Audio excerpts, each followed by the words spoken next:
तो रिसेंटली मैं कुछ बच्चों से बात कर रहा था एंड कुछ स्टूडेंट से मेरा मतलब 1-to-1 काउंसलिंग सेशन के थ्रू उनसे बात हुई। तो उन्होंने मुझे कुछ चीज़ें बताई जो कि आगे के आने वाले अपकमिंग स्टैटिस्टिकल प्रोग्रामर जो हैं उनके लिए काफ़ी ज़रूरी इन्फॉर्मेशन है। एक क्वेश्चन हमेशा आता है कि क्या स्टैटिस्टिकल प्रोग्रामर जो जॉब है फार्मा इंडस्ट्री में, क्या वो सेफ़ है, क्या उस पर फायरिंग होती है। तो मैं कुछ पास्ट का डेटा बताता हूँ। 1 या 2 साल पहले एक कंपनी ने फायरिंग किया था स्टैटिस्टिकल प्रोग्रामर को। तो मिड साइज़ कंपनी थी, रीस्ट्रक्चरिंग किया, उन्होंने फायरिंग किया। उन कंपनीज़ के लोगों को बल्क में I think most of the people पैरेक्सल में गए और बाकी दूसरी कंपनी में गए। तो उनकी जो सैलरी थी, कितने साल पे फायरिंग किया उनको, 2 या 3 साल के एक्सपीरियंस, XYZ रीज़न हो सकता है। बेसिकली जो कंपनी के पास प्रोजेक्ट आना वाला था वो शायद नहीं हुआ। कि जैसे ही कंपनी ने उनको बोला मोस्ट प्रॉब्ली कंपनी आपको 3 महीने का आपका नोटिस पीरियड होता है, तो आपके पास 3 महीने का टाइम है मोस्ट प्रॉब्ली। उस केस में उन लोगों ने जॉब अप्लाई की डिफरेंट कंपनीज़ में एंड बिलीव मी गाइज, उन सबको मिनिमम 30 to 40% हाइक मिला। उनके लिए तो एक प्रॉब्लमेटिक सिचुएशन थी कि उनकी करंट कंपनी ने उनको अचानक से बोला रीस्ट्रक्चरिंग के कारण या किसी भी रीज़न के वजह से उनको निकाला जा रहा है और उसमें उनका नाम भी आया था। जहाँ तक मुझे पता है वो 7-8 लोग जो निकले थे, राइट, उनमें से जो मिनिमम हाइक उनको मिला था वो था 30 to 40% और जो मैक्सिमम गया था मेरे ख्याल से वो 100% तक गया था। सिचुएशन अच्छी नहीं थी बट उनको अच्छा खासा वो एक अपॉर्चुनिटी में क्रिएट हो गया। मे बी शायद उनमें से कुछ लोग वो सेम कंपनी में काफ़ी टाइम तक जॉब करते, उसी सैलरी में जॉब करते, बट ऐसे सिचुएशन में उनको अच्छा ग्रोथ मिला। अभी रिसेंट की बात है, तो 6 महीने पहले ऐसा हुआ, एक कंपनी ने again 12 candidate statistical programmer hire किए। उसके बाद क्या हुआ कि उन 12 लोगों में से ट्रेनिंग के बाद उन्होंने कुछ 4 या 5 लोगों को शायद बोला कि रीस्ट्रक्चरिंग के कारण हम आपको निकाल रहे हैं, और अचानक से उनका कोई टेस्ट रख दिया। और ऑब्वियसली टेस्ट ऐसा रखा था जिसमें वो लोग रेडी नहीं उस चीज़ के लिए, टेस्ट के लिए, बिकॉज वो लेवल तक नहीं पहुंचे थे और obviously most of the candidate अच्छा परफॉर्म नहीं कर पाए और कुछ लोगों को निकाला गया। अब ये जो कैंडिडेट थे इनका जस्ट ट्रेनिंग कंप्लीट हुआ था, यानी 4 या 6 महीने हुए होंगे कंपनी में, right. Most of the CROs हैं जो स्टैटिस्टिकल प्रोग्रामर को ट्रेनिंग देती हैं मिड साइज़, वो 4 महीने का तो मिनिमम देती रहती हैं। उसके बाद आपको प्रोजेक्ट पे डालती हैं 4 से 6 महीने में। हाँ, प्रोजेक्ट मिलने में कई बार देरी लग सकती है कंपनी के जो इनकमिंग प्रोजेक्ट्स का जो फनल है, जो भी उन्होंने प्लान किया उसके ऊपर होता है, बट मोस्ट प्रॉब्ली 4 से 5 महीने में आपको प्रोजेक्ट पे डाल देंगे। उस केस में जब वो कैंडिडेट निकले तो उनको ज़्यादा एक्सपीरियंस नहीं था, सिर्फ ट्रेनिंग का एक्सपीरियंस था। वो अभी थोड़ा सा सफ़र कर रहे हैं क्योंकि उनको जॉब नहीं मिली, कुछ को 1-2-3 महीने हो गए। ये एक चीज़ हुई। अब लास्ट वीक एक कैंडिडेट हायर हुए थे और कंपनी ने उनको 1 वीक में ही बोला कि आप जो कंपनी के एक्सपेक्टेशन है उस पर मैट नहीं हो रहे हो, और उनको निकाला। तो सबसे पहला क्वेश्चन है कि क्या ये जॉब सेफ है। तो देखो, जॉब तो बहुत सेफ है अगर आपको नॉलेज और एक्सपीरियंस है। जैसे मैंने उस केस में बताया कि जो लोगों को 2 साल का एक्सपीरियंस हो गया था, 3 साल का, तो वो सारे ऐसे नहीं थे कि उनका परफॉर्मेंस बहुत ज़्यादा लो था या जो भी था, उसमें से कुछ अच्छे भी थे और कुछ का शायद परफॉर्मेंस लो भी था। बट उस केस में क्योंकि उनको 2-3 साल का एक्सपीरियंस था, उन सभी को मिनिमम 30-40% का हाइक मिला। प्रॉब्लम वाली सिचुएशन थी बट अपॉर्चुनिटी में क्रिएट हो गई। बट जो फ्रेशर थे जिनको फायर किया गया, जिनको 4 महीने में ट्रेनिंग के बाद फायर किया, तो उनके लिए सिचुएशन उतनी बेटर नहीं हुई। अब देखो, मोस्ट प्रॉब्ली फ्रेशर को कंपनी फायर करती है, तो लेट्स सपोज 12 में से 4 लोगों को फायर किया, तो उन्हीं 4 को क्यों किया? एक सिंपल सा रीज़न है। इसमें कभी कभार ऐसा होता है जब भी कंपनी को कोई भी रीज़न की वजह से प्रोजेक्ट उनका डिले हुआ या कुछ भी हुआ और किसी को भी निकालना है, तो कंपनी उन लोगों को ढूंढेगी जिनका कहीं ना कहीं किसी चीज़ में लैक हो, मतलब नॉलेज के मामले में। देखो, आज के टाइम पे कंपनियां ये सोच रही हैं, पहले जैसा नहीं सोच रही कि हम 10-15 साल रख लेंगे और लेके चलेंगे। आज के टाइम पे कंपनियां क्या सोच रही हैं कि हमें चाहिए कि कैंडिडेट जो आ रहा है वो रेडी रहे। तो कभी कभार हम बहुत लेजी हो जाते हैं, राइट, ठीक है, और कभी कभार आपने अपने इर्द गिर्द कैंडिडेट देखे होंगे जो सेलेक्ट हो जाते हैं लेकिन उनका नॉलेज बहुत अच्छा नहीं होता, फिर भी सेलेक्ट हो जाते हैं। आपको लगता है यार इसका तो ऐसे ही सिलेक्शन हो गया। ऐसे जो लोग हैं जिनका ऐसे ही सिलेक्शन हो गया, अब उनके चांसेस ज़्यादा हैं कि वो ट्रेनिंग के बाद ही शायद उनको tata bye bye see you कर दिया जाए। तो अगर आज के टाइम पे आप अधूरे नॉलेज के साथ जा रहे हो इंडस्ट्री में, लेट्स सपोज आप प्रोजेक्ट रेडी नहीं हो, आप HDM मैडम टेबल लिस्टिंग का नॉलेज नहीं रखते हो अच्छे से और आपकी जॉब लग गई, तो वो ट्रेनिंग जब देते हैं तो वो ट्रेनिंग के बाद आपको वो एक तरह से टेस्ट भी करते हैं, आपको एनालाइज भी करते हैं आप कैसा परफॉर्म कर रहे हो। और अगर उनको लग रहा है कि उनको आगे का प्रोजेक्ट में इतने लोगों की ज़रूरत नहीं है और इतने लोग अच्छे से परफॉर्म भी नहीं कर रहे हैं और स्पेशली फ्रेशर, तो उनको रिलीज़ कर दिया जा रहा है। आज की इकोनॉमी या आज का जो सिस्टम चल रहा है, 5-10 साल पहले आप बहुत कम ये सुनते थे। मैं जितने भी मतलब मेरे टाइम पे स्टैटिस्टिकल प्रोग्रामर है किसी भी रोल पे देखता था, उन सभी को भले परफॉर्मेंस अच्छा हो कि ना अच्छा हो रखा जाता था। And same goes to all the big companies. आपने बिग कंपनीज का भी ये पैटर्न देखा होगा, चाहे माइक्रोसॉफ्ट हो, गूगल हो, मतलब अगर कैंडिडेट बहुत अच्छा नहीं कर रहा या मतलब ऐसी सिचुएशन आ रही है तो कंपनी फायर कर रही है। अब उस सिनारियो में क्या हो रहा है, जिनका परफॉर्मेंस अच्छा था मतलब उनके सेम पे या उससे ज़्यादा आराम से उनको मिल जा रहा है। बट जो लोगों ने अपने आप को अपडेट नहीं किया या मार्केट रेडी नहीं थे, वो जस्ट उस कंपनी में रह के आगे का जीवन वो कर रहे थे, तो उनके लिए दिक्कत वाली बात हो गई। तो नॉलेज होना, अपने काम का अच्छा नॉलेज होना आज के टाइम पे बहुत ज़रूरी हो गया है।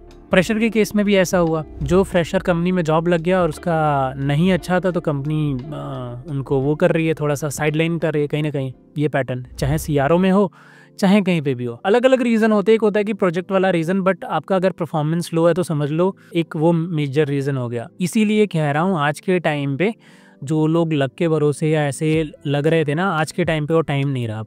ठीक है, लक के भरोसे नहीं लग सकते, रेडी होके जाओगे तो आपका हो जाएगा। ऑब्वियसली सैलरी अच्छी मिलती है, इतनी अच्छी सैलरीज होती हैं, स्टेबल ग्रोथ है। अगर आपको नॉलेज हुआ तो किसी भी रीज़न की वजह से अगर कंपनी ने आपको निकाला नॉलेज होने के बावजूद, तो आप 30-40% पे ऊपर जाओगे या सेम सैलरी पे जाओगे, राइट। उतना दिक्कत नहीं आएगा। ये मैटर करता है कि आप जो टॉप 5 में आने चाहिए। टॉप 5 में यानी ऐसा नहीं कि 100 लोगों में से टॉप 5 में आने चाहिए, मतलब आप एवरेज या एवरेज से ज़्यादा आपका वो होना चाहिए। अब कंपनीज ऐसा नहीं चाह रही कि जस्ट ऐसे ही काम को खींचा जाए, कंपनी चाह रही है काम को अच्छे से किया जाए।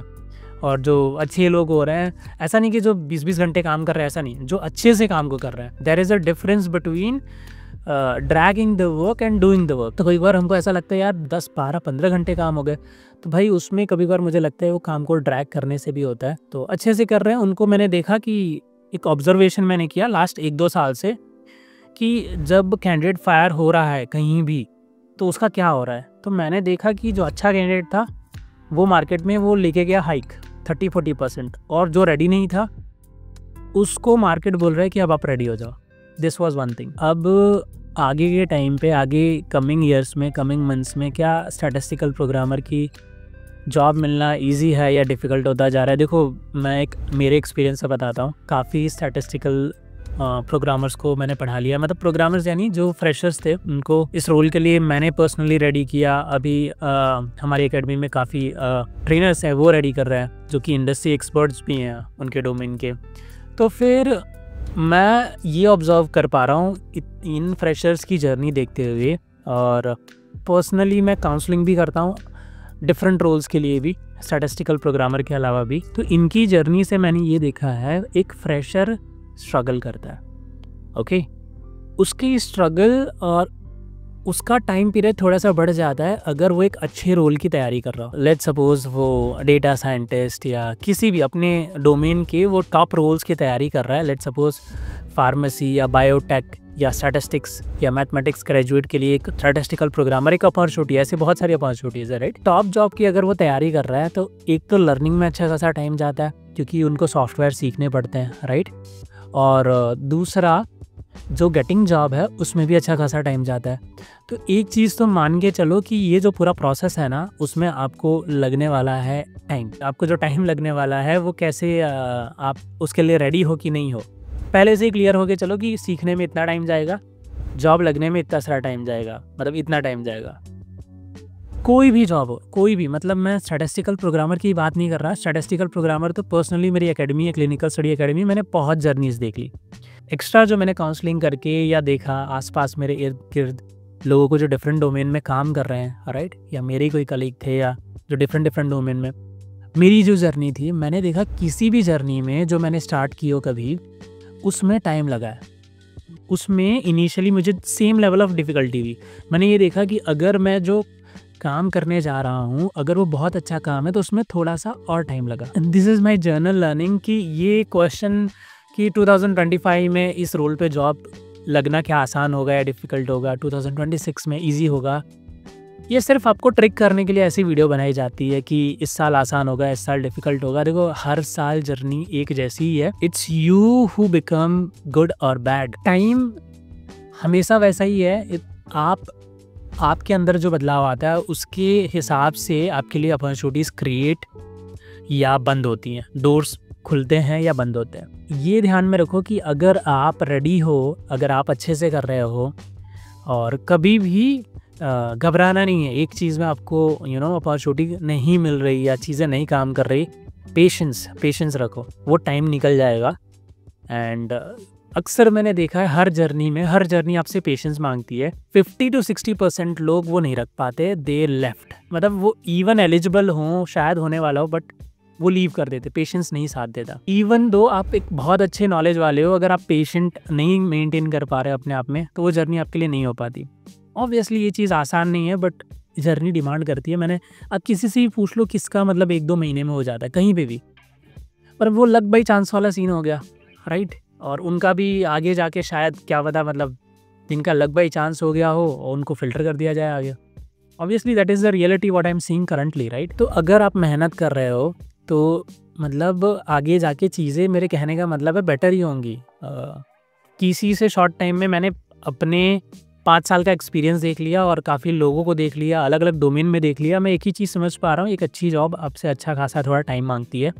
आप उसकी तैयारी खुद करके चलो कि अगर मुझे 1 साल लग जाएगा या 1.5 साल लग जाएगा तो मैं बाकी का टाइम क्या करूँगा, क्या मुझे कोई दूसरा भी बैकअप रखना चाहिए, राइट। तो बैकअप वाला चीज़ चलता रहे और मैं जैसे ही मौका मिले मैं इसमें स्विच कर लूँ, ऐसा कुछ भी। This is what the reality. Good candidates are getting the opportunity. और अपने आप को अगेन मैं ये चीज़ रिपीट कर रहा हूँ कि एक ही डायरेक्शन में फोकस नहीं रखो, थोड़ा सा ब्रॉड वे में। जैसे आप स्टैटिस्टिकल प्रोग्रामर की तैयारी करते हो, तो अगर आप थोड़ा सा स्किल अपग्रेड करो तो आपके लिए data engineer, data analyst, data scientist, उसमें भी AI ML, राइट। कितने सारे रास्ते हैं, कितनी सारी चीज़ें हैं। और CDM प्रोग्रामर, राइट। मतलब अगर आप, मुझे लगता है आज के टाइम पे किसी भी एक रोल की तैयारी कर रहे हो तो उसमें से बहुत डाइवर्सिफाई रास्ते निकलते हैं। जैसे कि एक स्टैटिस्टिकल प्रोग्रामर जो है, क्लिनिकल साइंस प्रोग्रामर, वो डेटा एनालिस्ट और कहीं ना कहीं डेटा साइंटिस्ट जैसा वो काम कर रहा है। आगे चल के वो डेटा साइंटिस्ट जैसा काम करेंगे, अभी वो डेटा एनालिस्ट जैसा काम कर रहा है। आप क्यों अपने आप को लिमिट रखते हो सिर्फ क्लिनिकल इंडस्ट्री तक? अगर आपको वहाँ पे बहुत अच्छी अपॉर्चुनिटी नहीं मिल रही, आप अपने आप को थोड़ा ब्रॉड करो। आप डेटा एनालिस्ट या डेटा इंजीनियर या डेटा साइंटिस्ट बन के, क्योंकि नॉलेज सेम है, आप अगर SAS, R या पाइथन सीख रहे हो, उनके लिए भी ऑलमोस्ट सेम नॉलेज रिक्वायर है, और थोड़ा नरिश करना पड़ता है, थोड़ा बहुत और सीखना पड़ता है, राइट। तो ऑलरेडी आप 50% चल चुके हो, 20-30% ऐड करने से आपको बेटर अपॉर्चुनिटी क्रिएट हो रही है, बेटर रास्ते क्रिएट हो रहे हैं, तो करो। एंड रही बात कि फेल हो जाए या चीज़ें काम ना करे, देखो आप कभी फेल नहीं होते, आपका एक्सपीरियंस कभी भी ख़राब नहीं जाता। मेरे एक्सपीरियंस से मैंने जितनी भी चीज़ लाइफ में, रिस्क लेना ज़रूरी है। मैं हमेशा कहता हूँ कि 10 सालों में कम से कम 4 या 5 बार फेल हो जाओ। ऐसे 10, कोई भी आपके जीवन का 10 या 5 साल ऐसा नहीं जाना चाहिए कि आपने सोचा कि मैं ये करूँगा, लेकिन वो 5 साल निकल गया, आपने कुछ किया नहीं जीवन में। आपने 10 साल में सोचा कि मैं ये करूँगा, लेकिन वो 10 साल निकल गया, लेकिन आपने कुछ किया नहीं। एक्शन लेना बड़ा ही ज़रूरी है। जीवन ऐसे नहीं निकलना चाहिए करके फेल हो लो। जो ट्राई करना है वो सारी चीज़ें ट्राई कर लो, क्योंकि कुछ ना कुछ सीखोगे। ऐसे लोग जो डर जाते हैं कि ये होगा कि नहीं, वो होगा कि नहीं, तो फिर यार तो आप जीवन में कुछ ट्राई नहीं करोगे। गारंटी किस चीज़ की है जीवन में? कौन गारंटी देता है? ट्राई करना आपका काम है, ट्राई करना, अच्छे से करना, बेस्ट करना। जो अच्छे से करता है उसके लिए सीढ़ियाँ अपने आप रास्ते क्रिएट हो जाते हैं। यही मैंने सीखा है एंड यही मैं आपको ओवरऑल एक्सपीरियंस से बता रहा हूँ। तो आप आसपास देखते हो ना, किसी का लक से हो गया, पहचान से हो गया, ऐसे से होगा, भाई आगे जाके उनका ऐसा ही हाल होगा। कंपनी शायद कुछ टाइम बाद रीस्ट्रक्चरिंग करे, तो उनको अगर उन्होंने अच्छे से आगे जाके मेहनत नहीं की, अगर की तो अच्छी बात है, नहीं की तो शायद दिक्कतें उनके लिए बढ़ सकती हैं। तो आप मेहनत करते हो तो आपकी मेहनत बेकार नहीं जाती। आप अच्छे कैंडिडेट हो तो आप हमेशा ही अच्छे रहोगे। Just have some patience and best of luck for your journey. If you are starting any of your journey, start करो जो भी सोच रहे हो, जो भी करना है। It's not only statistical programmer, whatever you want to do in life, start doing it. Thank you everyone and bye bye everyone.